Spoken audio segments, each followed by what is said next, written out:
LinkedIn. LinkedIn.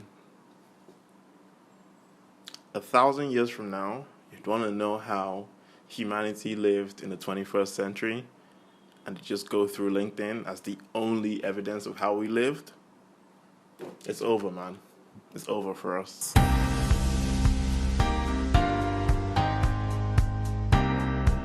Today, I want to talk about one of the worst trends on LinkedIn when it comes to design and design posts.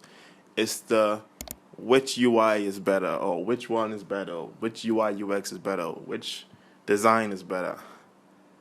That's the worst. They are horrible. And let me just talk about the reasons why they're so horrible. The first one is that they don't provide any context. Usually, it's just someone just posting two different things.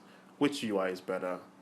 And that's it. I don't know anything about these posts. I don't know anything about the brand. I don't know the design language. I don't know the target audience for this brand. I can't make an informed decision. You know what it is like?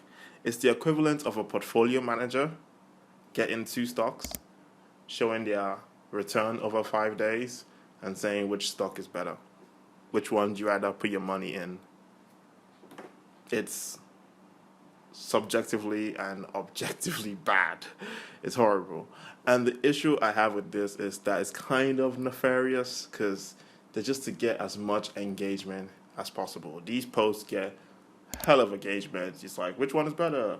Thumbs up for the left one, give a reaction for the right one. It's just for engagement. And those are the kind of posts that go viral.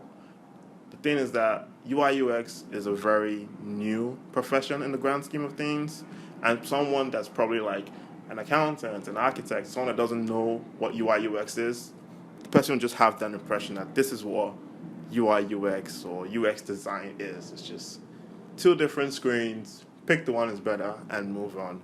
But if you're providing context, if you know what the goal is, then you can be like, UX is actually to do this. But the person will just leave with a bad impression of the profession. Stop making these posts. I know you want engagement, but there are better ways to get engagement.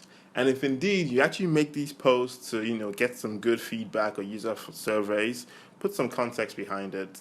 I know sometimes we can do some that are like moderated and unmoderated, but there's so many better ways to go about this. It's just another reason why LinkedIn is one of the worst social networks. And yeah, if you like this video, like, share, subscribe, do all the things, and I'll see you in the next one.